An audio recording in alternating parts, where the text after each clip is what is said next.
नमस्कार प्यारे बच्चों। अब हो सकता है अभी अभी आपने ट्वेल्थ पास किया हो, या फिर आपका कोई परिचित, आपके घर का कोई छोटा भाई या आपका कोई भी रिश्तेदार का बच्चा उसने ट्वेल्थ पास किया हो। अब बच्चों की सबसे बड़ी समस्या ट्वेल्थ पास करने के बाद में ये आती है कि मैं किस फील्ड में जाऊं।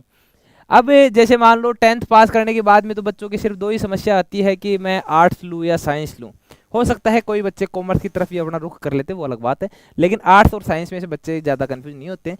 तो जिनकी अच्छी परसेंटेज बनी हुई होती है, जिसको जैसे मान लो लगभग आजकल तो 90% से कम किसी की नहीं बन रही, लेकिन फिर भी जिसकी ठीक ठाक परसेंटेज बन जाती है वो साइंस की तरफ रुख कर लेता है। और जो बच्चा आगे जाके मतलब सिविल सर्विसेज की तैयारी करना चाहता है वो आर्ट्स की तरफ अपना रुख कर लेता है, या फिर जो बच्चा अपने मन में कमजोर फील करता है वो आर्ट्स की तरफ चला जाता है। लेकिन ट्वेल्थ पास करने के बाद में बच्चे के बीच में कई अलग अलग प्रकार की जो समस्याएं हैं वो आती है। ये वीडियो बच्चों के लिए तो है ही, खासकर उनके अभिभावकों के लिए भी है। जो बच्चे के अभिभावक हैं उनके लिए ये वीडियो खास है, तो अभिभावकों तक भी आप जरूर पहुंचाएं। और आप भी अगर अभिभावक हैं और तो भी मेरी वीडियो देख रहे हैं तो वीडियो को लास्ट तक जरूर बने रहना। मैं आपके सारे के सारे जो डाउट है वो क्लियर करने वाला हूँ। अब ट्वेल्थ पास करने के बाद में अभी हर बोर्ड के अलग अलग, जैसे मान लो राजस्थान बोर्ड की बात करें तो कल ही रिजल्ट आया था, और अलग अलग जो बोर्ड हैं उनके रिजल्ट आ रहे हैं। और देखा जाए तो कम से कम 1 करोड़ 20 लाख से ज़्यादा बच्चे ट्वेल्थ का एग्जाम दिए हैं। ऑल इंडिया की मैं बात कर रहा हूँ, मैं किसी स्पेशल स्टेट को टारगेट करके बात नहीं कर रहा। 1 करोड़ 20 लाख जो बच्चे ऑल इंडिया से ट्वेल्थ का एग्जाम दे के आए हैं। अब ये बच्चों के सामने ये समस्या है कि हम कॉलेज करें, कंपटीशन एग्जाम में जाएं, या फिर हमारे पास क्या क्या ऑप्शन हो सकते हैं। उन सभी मुद्दों पे आज हम बात करने वाले हैं, तो आइए वीडियो के लास्ट तक जरूर बने रहें, हम करते हैं चर्चा। सबसे पहले जैसे मान लो कोई बच्चा ट्वेल्थ पास करता है, वो या तो साइंस स्ट्रीम से हो सकता है, ठीक है, या फिर वो बच्चा आर्ट्स स्ट्रीम से हो सकता है, या उस बच्चे ने कॉमर्स लिया होगा। तो जो बच्चे कॉमर्स लेते हैं वो अपने बैंकिंग की तरफ शिफ्ट हो जाते हैं, उनको सीए की तरफ शिफ्ट हो जाते हैं, वो तो अपना जो है ज़्यादा माइंड से भटकते नहीं है। कॉमर्स वाले बच्चे आर्ट्स की तरफ, साइंस की तरफ कम आते हैं। लेकिन भटकना किधर हो जाता है, भटकना अपने जो साइंस वाले बच्चे हैं और जो आर्ट्स वाले बच्चे हैं वो ज़्यादा भटकते हैं। अब इधर अपने साइंस की बात करते हैं, तो साइंस में बच्चे ने दो चीज़ों में से एक, वैसे अपने एग्रीकल्चर भी ले लेते हैं, लेकिन मैं बात करता हूँ मैथ, बायोलॉजी और एग्रीकल्चर। तो एग्रीकल्चर वाले अपने कृषि फील्ड की तरफ चले जाते हैं, एग्रीकल्चर फील्ड की तरफ चले जाते हैं। लेकिन जो मैथ, बायोलॉजी और जो बच्चा आर्ट्स का था उनके बीच में ज़्यादा भटकाव वाली जो स्थिति है वो सामने निकल के आती है। अब जो मैथ वाले बच्चे हैं, अगर जैसे मान लो, पहली बात सभी अभिभावक और सभी बच्चे इस बात का ध्यान देना कि आप अपने बच्चों को ऐसा मत करवाना जैसा कोई आपका पड़ोसी का बच्चा, आपका कोई रिश्तेदार का बच्चा कर रहा हो। अक्सर गांव में और आप ये ट्रेंड देखते होंगे कि मान लो कोई बच्चा है जिसकी अच्छी परसेंटेज बन रखी है, 90% के आसपास बन रखी है, और कोई दूसरा बच्चा है उसकी भी 90% बन रखी, सेम परसेंटेज है एक क्लास के दो बच्चों की। तो अगर एक बच्चा जैसे मान लो कोई इंजीनियरिंग की तरफ जा रहा है, मैथ के स्टूडेंट है, तो दूसरे वाले के घर वाले उसको फोर्स करते हैं कि वो बच्चे भी इंजीनियर बन रहा है, वो बच्चे भी जेई की तैयारी कर, तू भी उधर जा। बच्चा करनी सा मैं यूपीएससी की तैयारी करना चाहता हूँ, तो बच्चे घर वाले उसको जबरदस्ती प्रेशराइज कर देते हैं। तो आपको सबसे बड़ी बात ये रखनी है, आपका जो दिल कहे। एग्जाम होने के बाद में बच्चे और बच्चे के अभिभावक एक बार 3 इडियट्स जो मूवी है वो जरूर देखना, अगर आपने नहीं देखी हो तो देखना एक बार, ठीक है। तो जो बच्चा, पहली बात बच्चे का इंटरेस्ट देखो, ट्वेल्थ तक कोई मायने नहीं रखता। अगर आपकी परसेंटेज कम भी बनी हो, अगर आप सेकंड डिवीजन भी आ रखे हो, थर्ड डिवीजन भी आ रखे हो, तो भी आप कोई दिक्कत नहीं है। आप कभी कभी कभी आप प्रेम सुख डेलू जी को सुनना, आपका दिल गार्डन गार्डन हो जाएगा। आपने जो ट्वेल्थ फेल आईपीएस जी का नाम सुना होगा वो भी आप देखना, तो आपको एक अच्छा मोटिवेशन मिलेगा। लेकिन अभी जो मैथ वाले बच्चे हैं जिन्होंने मतलब अच्छा एग्जाम पास किया है, जिसके अच्छे मतलब परसेंटेज बन रही है, वो बच्चे लगभग बच्चे जेई की तरफ रुख करते हैं।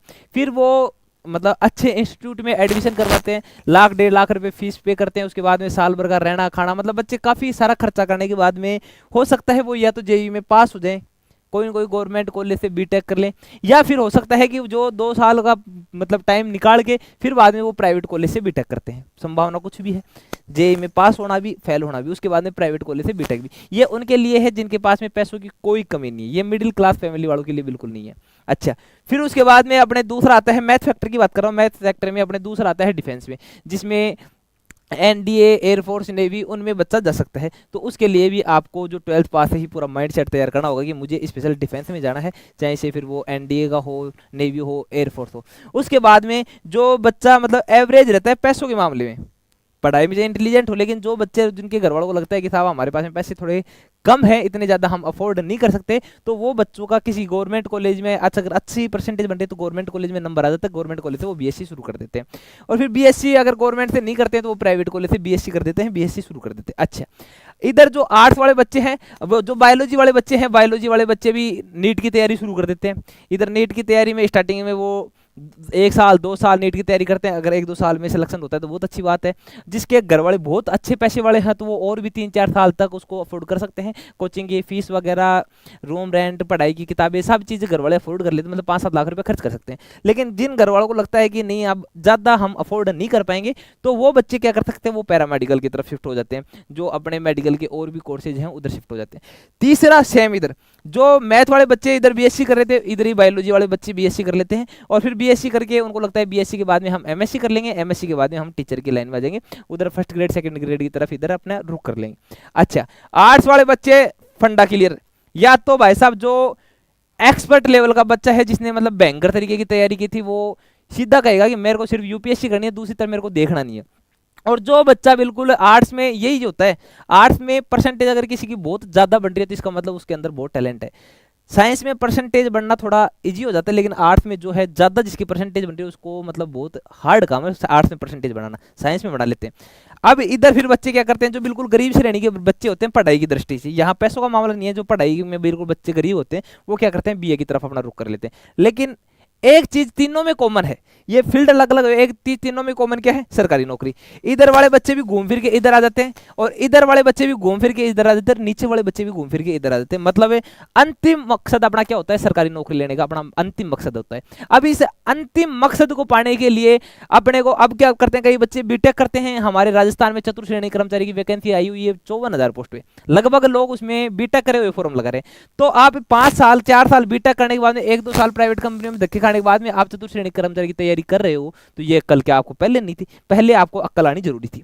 अब आप इसमें क्या कर सकते हो, जैसे सरकारी नौकरी, 2 प्रकार की सरकारी नौकरी होती है। एक सरकारी नौकरी ऐसी होती है जो आप जल्दी लेना चाहते हो, एक सरकारी नौकरी ऐसी आप होती है जो आप सीधी बड़ी नौकरी लेना चाहते हो। 2 अलग अलग है। अगर आपको जल्दी लेनी होगी तो बड़ी नहीं मिलेगी, और बड़ी लेनी होगी तो आपको टाइम देना होगा, सीधी सी बात है।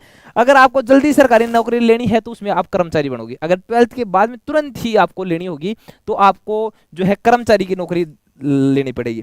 कर्मचारी की नौकरी यानी आप जो 12th पास हो, 12th पास करते ही आपको जो कोई ना कोई गवर्नमेंट कर्मचारी जिसको आप बोलते हो वो आपको मिल जाएगा। अगर आपको बड़ी नौकरी लेनी है, एक स्टेटस की नौकरी लेनी है कि मैं साहब स्टेटस की नौकरी लूंगा, मुझे पैसे वाले कोई जरूरी नहीं है, तो आप अधिकारी की नौकरी आपको मिलेगी, मतलब वो अधिकारी हो गए, उसको नौकरी नहीं होगी आप। अच्छा, उसके लिए आपको कम से कम 3 साल की क्या करनी पड़ेगी, 3 साल तक आपको मेहनत करनी पड़ेगी, 3 साल तक आपको ग्रेजुएशन करनी पड़ेगी।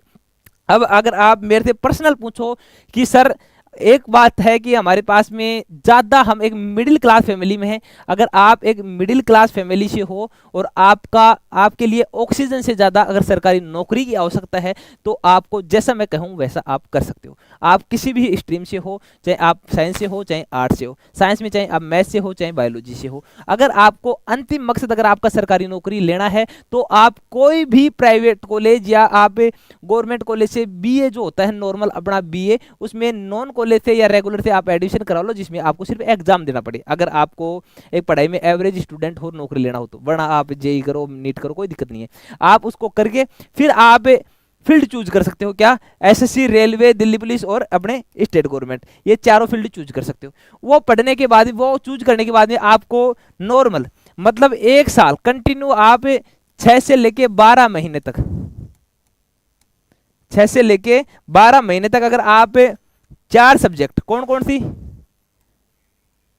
मैथ, मैथ्स, रीजनिंग, जीके और इंग्लिश आप मान लो, किसी किसी में इंग्लिश की जगह हिंदी आ जाती है और कहीं कहीं जो है कंप्यूटर ऐड हो जाता है, ठीक है। 6 महीने तक आप अगर ये 4 सब्जेक्ट पढ़ लेते हो, 6 महीने गुणा 30 दिन, अगर आप ये सब्जेक्ट पढ़ लेते हो तो आपको सरकारी नौकरी लगने से कोई नहीं रोक सकता। सरकारी नौकरी आप एसएससी में, रेलवे में, और जब तक उधर अपनी ग्रेजुएशन चलती रहेगी, ठीक है। इधर आपकी ग्रेजुएशन चल रही है नॉन कॉलेज से, आप जो 3 साल में यहाँ आप छोटी नौकरी भी लग के आप बड़ी नौकरी तक पहुंच जाओगे। मतलब जब तक आपकी ग्रेजुएशन होगी तब तक आपका यहाँ प्रोबेशन पूरा हो जाएगा, मतलब 6 महीने आपकी तैयारी करने की, उसके बाद में 6 महीने भर्ती की प्रोसेस पूरी होने की, मतलब 1 साल में आप नौकरी लग जाओगे। 2025 में आप जैसे ही नौकरी लग जाओगे उसके बाद में आपकी ग्रेजुएशन चल रही है। आप सोच के देखो, आपकी उम्र अभी 18 या 19 होगी, 19 साल की उम्र में आपकी बीए सेकंड ईयर चल रही है और उससे पहले आप सरकारी नौकरी ले जाओगे। और जब आपकी बीए फाइनल होगी, जब आपकी बीए फाइनल होगी यानी आप जब 18 और 3 21 साल के जब तक पहुंचोगे उससे पहले आप नौकरी लग के 2 साल का आपका प्रोबेशन जो होता है, प्रोबेशन पूरा कर चुके होगे। जो लोग ग्रेजुएशन करने के बाद में, जो मैंने आपको बड़ी नौकरी बताई, जो लोग 3 साल की ग्रेजुएशन करने के बाद, जैसे मान लो आपने स्टार्टिंग में फर्स्ट ईयर में आप नौकरी लग गए, फर्स्ट ईयर नौकरी लगने के बाद में आपने 3 साल की नौकरी कर ली या 2 साल की नौकरी कर ली, और ये यहाँ से शुरू करेंगे, मतलब ये यहाँ जब नौकरी लगेंगे तब तक आप या तो आपका प्रमोशन आ जाएगा या फिर प्रमोशन नहीं होगा तो या आप मान लो तैयारी करके और भी आगे जा सकते हो। एक बार आपका सरकारी नौकरी का जो द्वार है वो खुल जाएगा। अब मैं बात करूँ 2025 में 12th पास के लिए एसएससी की 5 सरकारी नौकरी होगी, कि अगर आपका मन बन चुका है कि सर मैं तो छोटी नौकरी और 12th पास करने के बाद 18 साल की उम्र में लेने वाली नौकरी बताओ, तो अभी 2025 के लिए आपके लिए कौन कौन सी नौकरी है। एसएससी की बात करता हूं मैं। एसएससी में जो मैंने मैथ, रीजनिंग, जीके, इंग्लिश बताई, सबसे पहले वैकेंसी है एसएससी सीएचएसएल 2025। एसएससी सीएचएसएल में आपके जो आवेदन है 23 जून से लेकर 18 जुलाई तक भरे जाएंगे। एग्जाम जो है इसकी 8 से 18 सितंबर तक होने वाली है। इसमें आपके पोस्ट रहेंगे एलडीसी की, जेएसए की, पोस्टल असिस्टेंट और डीईओ की। योग्यता आपके लिए 12th पास। सैलरी, स्टार्टिंग सैलरी आपको 28,000 से 45,000 तक इन हैंड मिलने वाली है। ये आपको भत्ते वगैरह अलग से मिलेंगे। इसको जो फायदे हैं, सेंट्रल गवर्नमेंट जॉब, प्रमोशन अच्छे होंगे और आपका फ्यूचर बिल्कुल सेफ इसमें होने वाला है। दूसरी पोस्ट है आपकी एसएससी स्टेनोग्राफर की। इसके फॉर्म 5 जून से 26 जून 2025 तक चलने वाले हैं। परीक्षा इसकी 6 से 11 अगस्त तक रहने वाली है। पोस्ट इसमें ग्रेड सी और ग्रेड डी अलग अलग आते हैं। योग्यता 12वीं और स्टेनो स्किल होनी चाहिए। सैलरी इसमें स्टार्टिंग जो सी ग्रेड की सैलरी है, डी ग्रेड की सैलरी आपको 35,000 से स्टार्टिंग मिल जाएगी और सी ग्रेड में तो और भी आगे यहाँ सैलरी मिलती है। इसमें मिनिस्ट्री जो है, मिनिस्ट्री में पोस्टिंग होगी, ऑफिस जॉब होगी और फास्ट इसमें प्रमोशन होता है। फिर उसके बाद में आता है तीसरे नंबर की जॉब एसएससी एमटीएस और हवलदार। 26 जून से 24 जुलाई इसके फॉर्म चलेंगे। परीक्षा 20 सितंबर से 24 अक्टूबर 2025 तक इसकी परीक्षा होने वाली है। 10वीं पास भी इसमें आवेदन कर सकते हैं। सैलरी इसमें कम से कम आप इन हैंड 20,000 तो बेसिक, कम से कम इन हैंड आप मान के चलो 25 से 30,000 आपको स्टार्टिंग सैलरी मिलने वाली है। और फायदे आपको सरकारी नौकरी के पते ही होंगे। दिल्ली पुलिस कांस्टेबल जुलाई से सितंबर 2025 तक इसकी मतलब फॉर्म चलने वाले हैं। परीक्षा नवंबर दिसंबर 2025 में। इसमें मेल फीमेल सभी इसमें आवेदन कर सकते हैं। योग्यता मात्र 12वीं पास। स्टार्टिंग सैलरी 35-40,000 के आसपास स्टार्टिंग हर पर मंथ सैलरी होने वाली।